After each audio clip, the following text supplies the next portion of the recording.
What is up? What it do? What it be, people?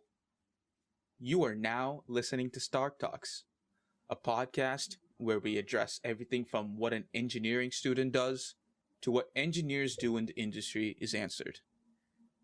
Considering this is our final episode, we decided to go all out. So with that, I would like to say that we have a very special guest with us. One of our beloved professors, Dr. James Smith. A little bit about him is that after graduating from his master's from the University of Alberta for electrical and computer engineering, Dr. Smith pursued his PhD at McGill University, where he studied more about mechatronics, mainly galloping and motions of robots. He was then an assistant professor and a stream coordinator at Ryerson University, and he is now at York, where he explores different teaching styles to help future engineers succeed and reach their fullest potential. He was the recipient of 4 IEEE Real World Engineering Project Awards from 2007 all the way to 2010. He's a respected professor to many and a friend to us all. Please help us welcome Professor James Smith to Stark Talks. How are you doing, sir? Thank you. That was a wonderful intro. Thank you very much. I'm doing well. How are all of you doing? We are good.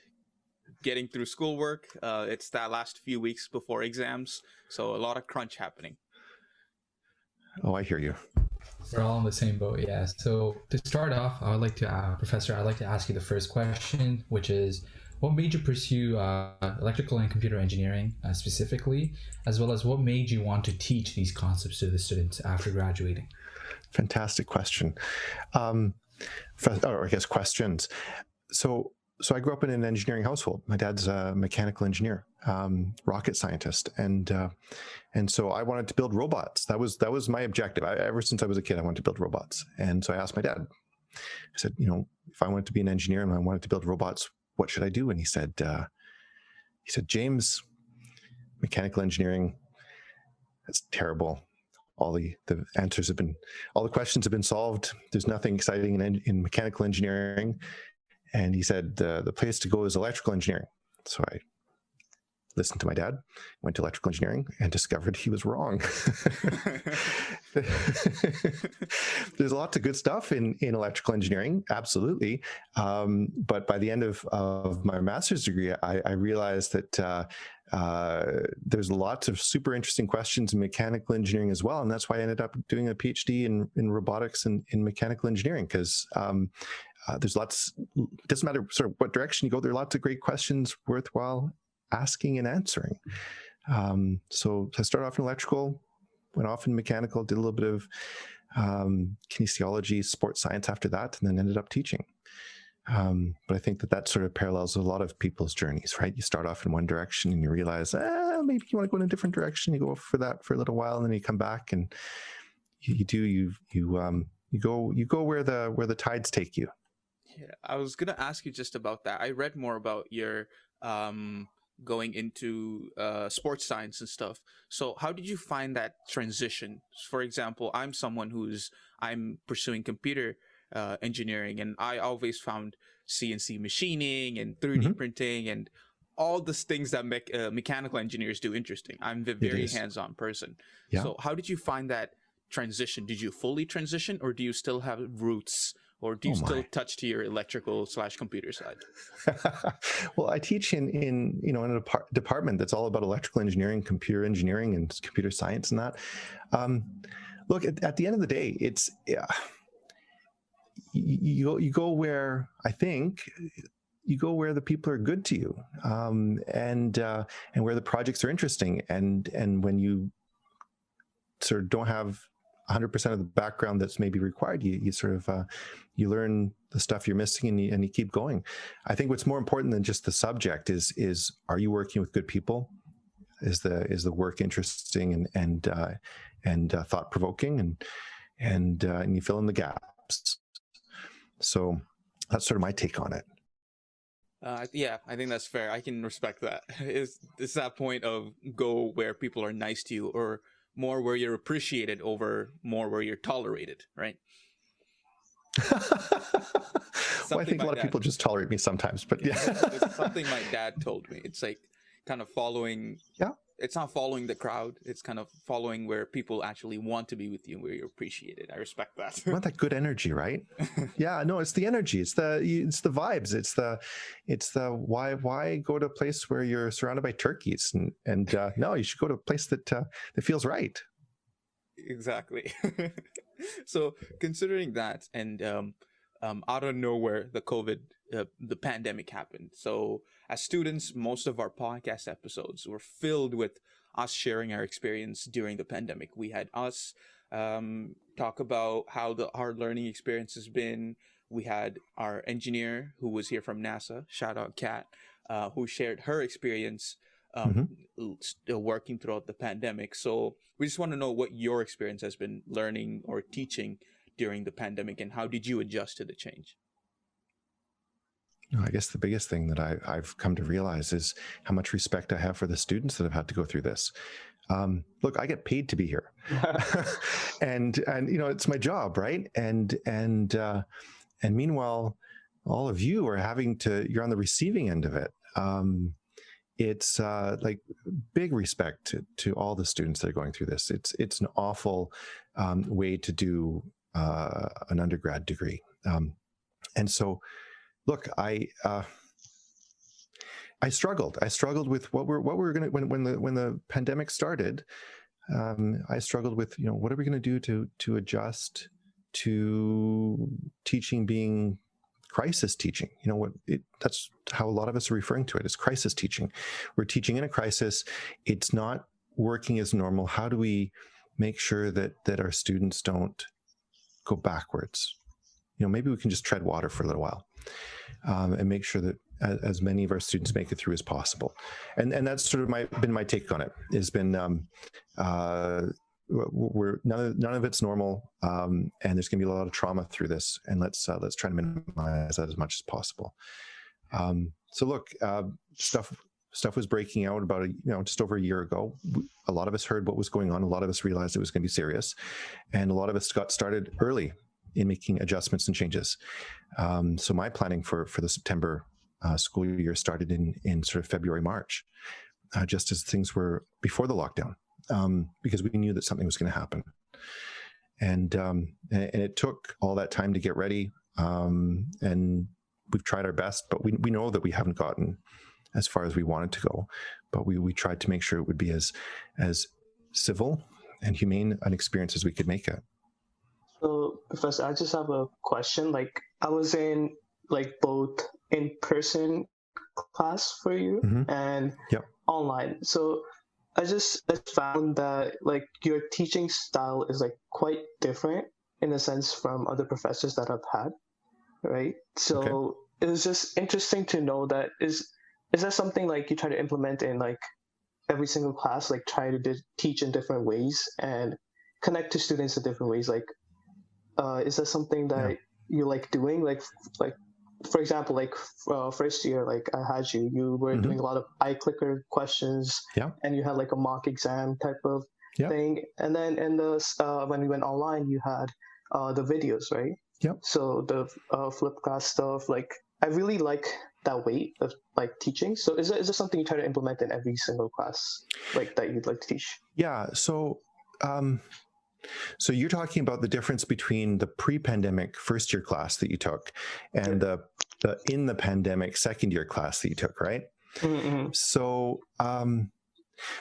I came to York because I wanted to shift gears from being a primarily research professor to being a primarily teaching professor. I realized that teaching was the thing that motivated me about working in the university environment.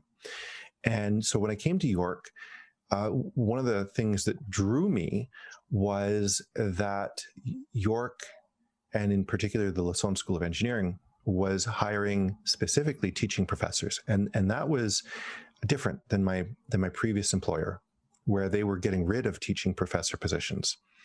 And so I liked the direction that York was going. I realized that it was going to be a priority, and so that was my sort of first take on what York was going to be like. And when I got to York, I realized that I was surrounded by the regular research professors, but also a lot of dedicated teaching professors that really wanted to make a difference and wanted to make sure that the pedagogy that we were implementing in the Lassonde School was real, that it was genuine, that it was modern, and that it was student-centric.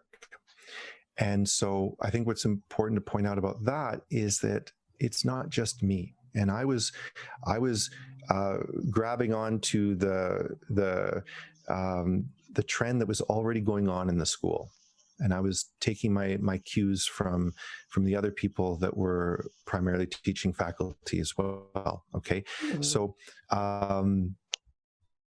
So what you were seeing in the classes were informed. Those things, a lot of those strategies were informed by people that were already at York and had already tried that stuff out. Cool. So people like Tamara Kelly over in biology, and some of the faculty over in SC, in our space sciences department. So Franz Newland and Hossam Sadek in mechanical engineering. They were trying things out, and we were talking. We were doing a lot of talking about things like flipped classes. That's a big one. Yep. And that's basically, for those that don't know, it means that you do homework ahead of time, and then you have discussions in class, or you have activities in class where the assessment happens to see if you did your homework, as opposed to the other way around, the regular way, the non-flipped way, which is you do stuff in class and then you do homework after. And so that's something that's been going on at York for a while. Two-stage exams is something that we were doing pre-pandemic, and that was specifically coming from Professor Kelly and others. And that meant that we were realizing that, I remember what it was like to be a student. Exams are stressful. Mm-hmm. And in a lot of ways, they're not as helpful to the learning as they could be. And so Professor Kelly had set up these two-stage exams so that you would have your first stage of the exam as a learning experience in the group. And she had some really positive results from that, and we tried implementing that in some of our engineering classes as well. And so these are all things that I was borrowing from my colleagues, from your other professors, and we're trying to be as coordinated as we could to make the experience as normal for students and not sort of one-off as much as we could. Now, we took that. It's a really long-winded answer here. But we took that, and then going into the pandemic, we said, well, what can we do in the spirit of those things that could be implemented online? And so that's what informed the discussions for basically the 6 months of prep that we did going into the September 2021 sort of academic year, right? Yep. We took a look at our experience with how to make student-centric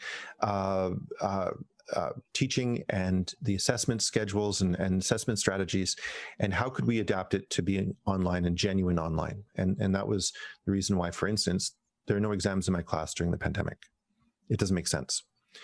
We can do learning in a different way that makes sense, that speaks more truly, I think, to what it is to be a student working from home all the time and having access to the whole internet while you're studying and while you're working.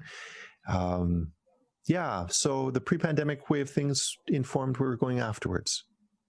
Oh, yeah, that's great to know, how behind the scenes, it works in a way that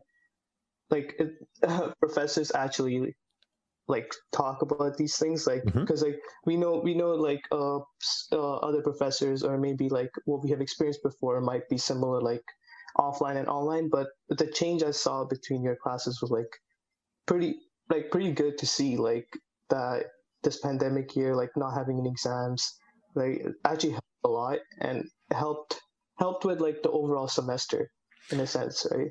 Well, I'm glad you think that. One of the things that really motivated me was I was paying attention to what people were doing early in the summer in terms of exams, and one of the awful things I heard was people doing exams where they were forcing students into washrooms, where they could get they'd get the students to turn on their webcams so they could make sure that nobody else was in the washroom with them.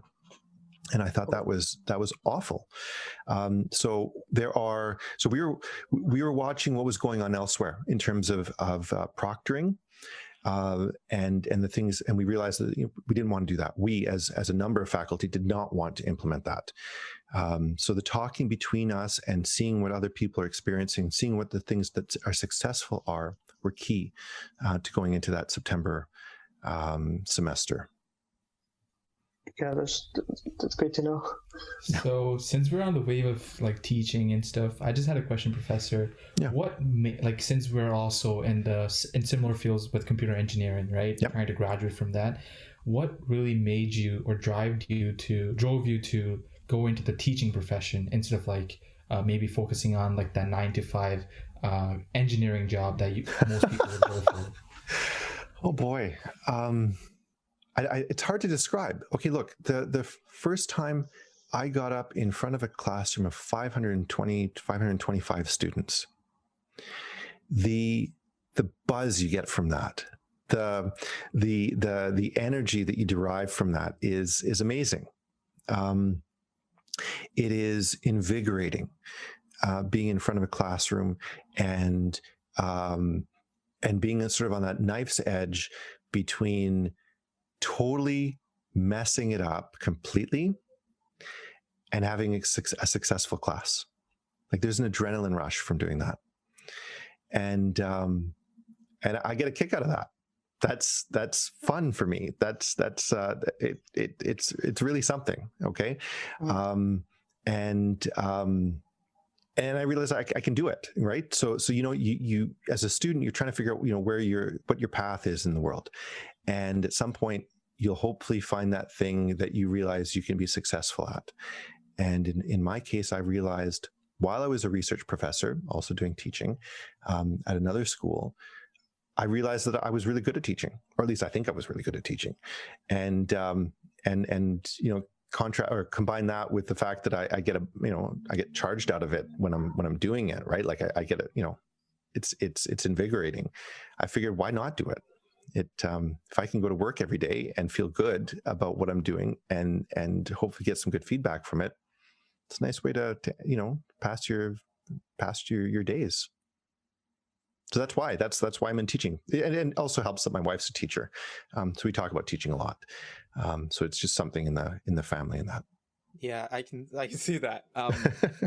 It's going to be an amazing course when your professor starts off the class saying, "Yeah, I failed my calculus course, but it wasn't bad because I came back and got like an A+." So, as a first year, it's very scary. And the main purpose of our organization we started was to kind of just like help people understand that yes, the courses someone in a STEM course would be going through is hard, but if you put in the effort, you can make it through. Yeah. So that was the purpose of that was the main foundation of our organization itself. Okay. So having someone like you share your experience is very fruitful for us and very beneficial too. You mean it was helpful for you to know that I screwed up? No, in the sense, sorry, if that's how it came out. I meant no. I think what Mevin's trying to say is more like the fear factor in us, because switching from like an 8-course load of split over 2 semesters in high school to like up to 5 to 7 courses in like 1 semester itself, right? I hear you. The pressure does build up on us on how to manage it, time management, stress management, and all that, right? And hearing from a professor that we're learning from that he has gone through the struggles or like the fears that we currently have, right? It does alleviate a lot of fear and like just gives us a better mindset to know that it could go wrong, but at the same time, there's always a way back. Absolutely. You got it. Well, then you got the lesson I was trying to impart there. Absolutely. 100%. I was not a straight A student in university. And so, yeah, I can absolutely see what it's like. I know what it was like to be on, sort of on the receiving end of a bad grade, to not be the smartest kid in the class and to have that self-doubt for years. Absolutely. 100%. And I think that most of us are like that. So I'm glad that came across as genuine, because it is. Yeah. Yes, I promise you it was genuine. So, again, being one of the main reasons why we called you onto the podcast, considering the teaching style again, will you be implementing these into future courses? Because I know there's going to be, I know this has sparked a lot of interest especially with the Lassonde Society. A lot of my friends who are friends and colleagues that we've talked about, it's a very unique teaching style. Initially, it was kind of confusing. We're like, whoa, that means a lot of the weight is somewhere else that could, mess us up. But then it was very evenly and fairly divided. And that is something that we liked about the course. So can we expect to see that somewhere in other courses that you will not be teaching in, or how is the rest of the faculty reacting to it? All right, so Mabin, what you're getting at is it's called specifications grading. That's the way that we're doing it this year, and that's actually something that was implemented by a number of other people at other universities pre-pandemic. So basically, what it is, just to explain it a little bit to the people who are listening, what it is that you give basically a marking guide to the students at the beginning of the semester, and you say, if you complete all the work, then you'll do well in the class. Here's, in our case, what we're saying is that if you do all of the standard work in the class and you're on time for everything, and even that, most deadlines have been sort of disappeared until the end of the semester. If you do all that work, you get a B+, guaranteed B+ if you do all the work. And then if you want to go beyond that, then there's not an exam, but there's a project that you can take on. And that's an opportunity for students to show that they have gone from the B+, which is sort of a meeting expectations grading level, to an A or A+, which is exceeding the expectations of what most students. It can be done in regular classes, and it has been done in regular classes. It's just that when I was having conversations with one of the other professors in mechanical engineering, Jeff Harris, he was the one who sort of pointed it to me. He pointed to a blog post by Professor Robert Talbert in the States, who had been sort of following for years, because he's got some really interesting background in flipped classes and that. So his teaching cred's really good, and so it seemed like that would make a lot of sense if we're going to a non-exam based type of teaching. Now, online, I don't believe that teaching with exams makes a lot of sense, because either students are using, if you want to put it generously, using all the resources available to them on the internet during an exam as they can. To put it non-generously, cheating like crazy, right? Why would we do exams in either of those situations? Because it would disadvantage certain students versus others that don't have the resources for managing the exam time properly. So it's uneven. Academic integrity issues come into play, etc. So going with exams didn't make sense. So the specifications grading approach seemed to make the most sense if we're not going to have exams. So how does it feed into post-pandemic teaching? Well, I think it makes sense to everybody that we should be having exams if we're back to face-to-face and in-person teaching. But does it have to be the only way that we assess students? And I think the answer to that is no. Should it be the major way that we assess students? Again, I don't think it should be. I think that in post-pandemic teaching, based on the feedback I've gotten with respect to specifications grading, I think that we will want to continue to make that a big part of the assessment strategy, if not the major part of the assessment strategy, and to sort of top it up with exams or testing in a more controlled way for a smaller percentage of the assessment sort of score. So maybe a 10 or 15% or a 20% final, or to do the two-stage final exams like we were doing before, where 5% on the first and 15% on the second stage of the exam. But the specifications grading has been, I think, a success, and so we're gonna see if what the end results are with it. So we're gonna take a look at how students have done. But so far, so good. Averages are about the same as pre-pandemic. The anecdotal feedback I'm getting from students has been positive. So I think specs grading is going to continue. We're going to add in-person exams when we get back to face, but I don't think that we're going to want to do it or put as much emphasis on it as there was before. Yeah, I think I have to support that. Having it more spread out, the weight of the course, is only going to help the students because they have more chance to do what they need to do instead of having everything weighing at the end of the year. Yeah.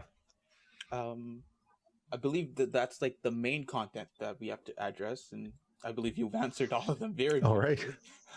Now I think we can move on to like the juicy part. Oh, the juicy part. Okay. Which is our infamous tech trends. So Shashwat, take it away. Yes. So tech trends have been here since episode 1. Yeah. So we just, as stated before, we just talk about little tech things that are happening around the world. And one thing we've noticed in your classes is that you've talked about it in class as well, is something to do with Apple versus Android, or Apple computers versus Microsoft computers. Right. So we just want your input on which side you're on, and it's a little divided between us three. But yeah, just want your input with Apple versus Android, or Apple versus Microsoft. Sir, this is something we do every all of our podcast guests. It's been very heated. So we're just warning you as of right now. So you want me to tell you what side of the fence I'm on? Yes. Yeah. Okay.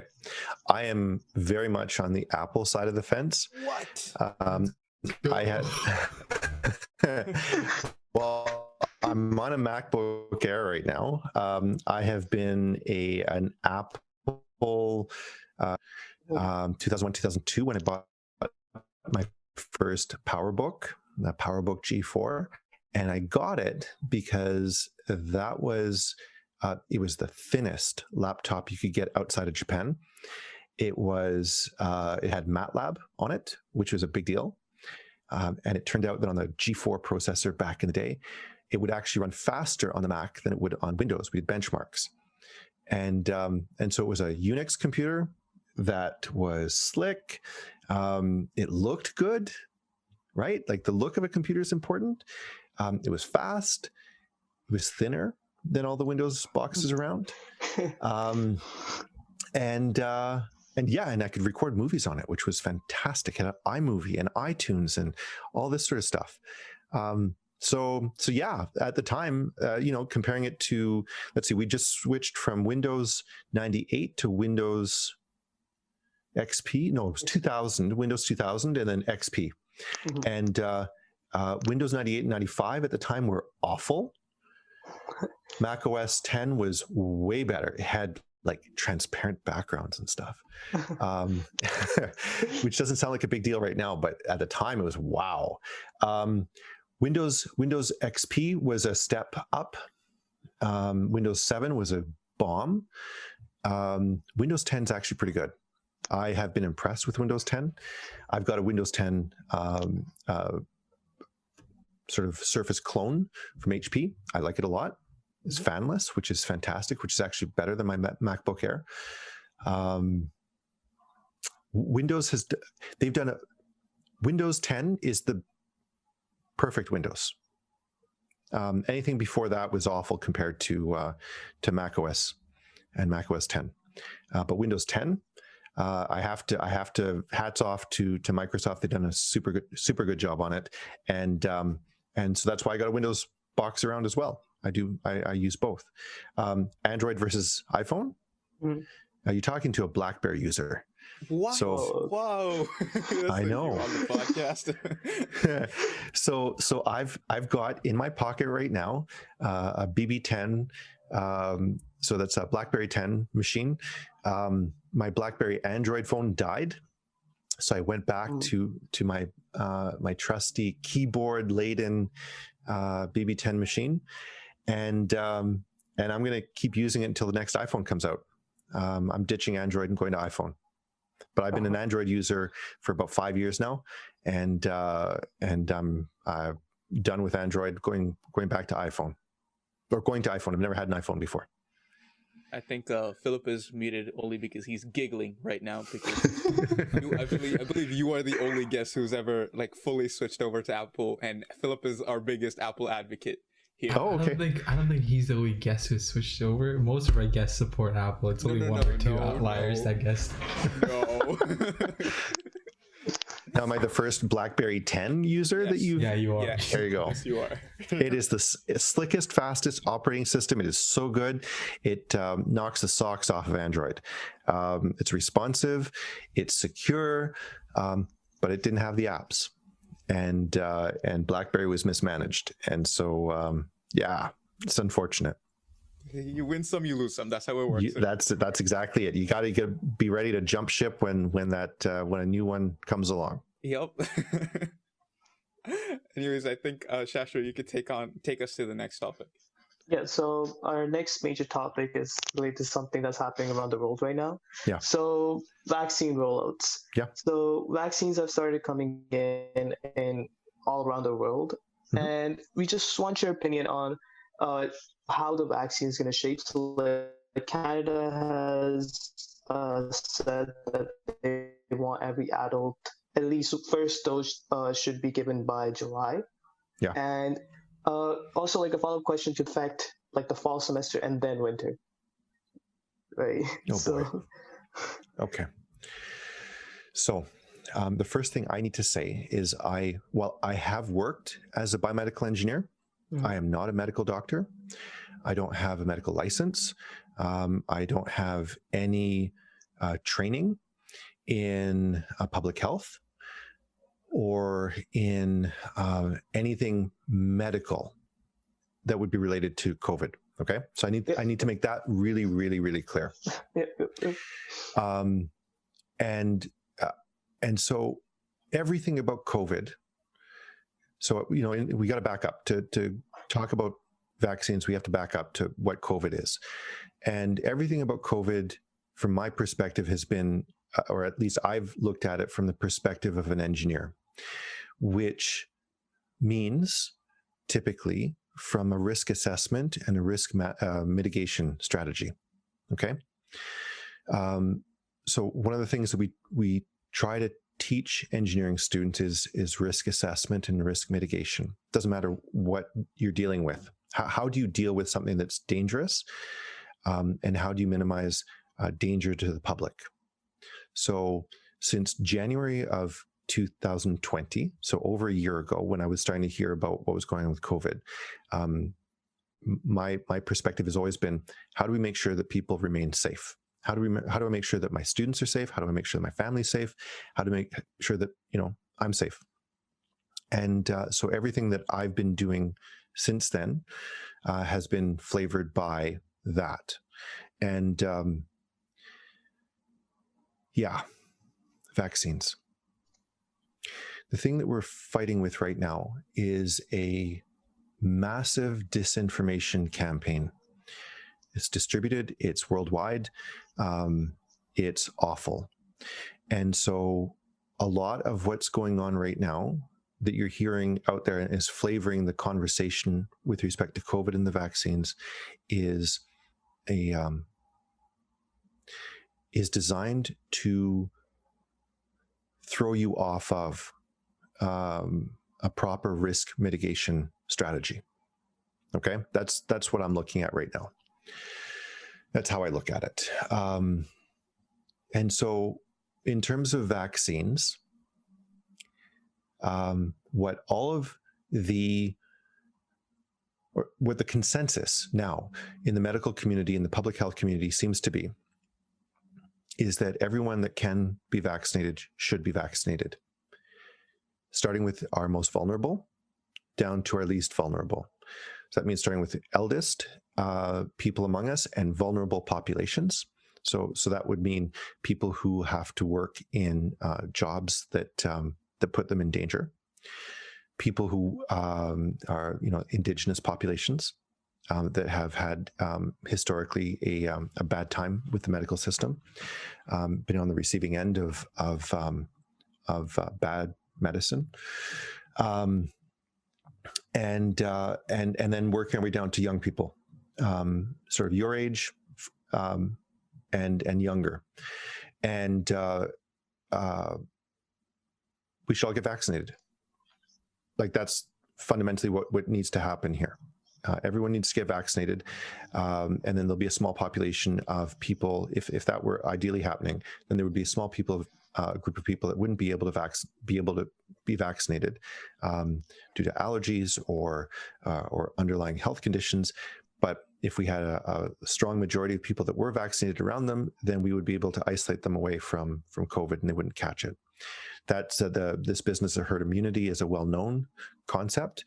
It's been around forever, and so we need to do our best to protect those people who cannot be vaccinated, so that or who are immunocompromised and that sort of thing.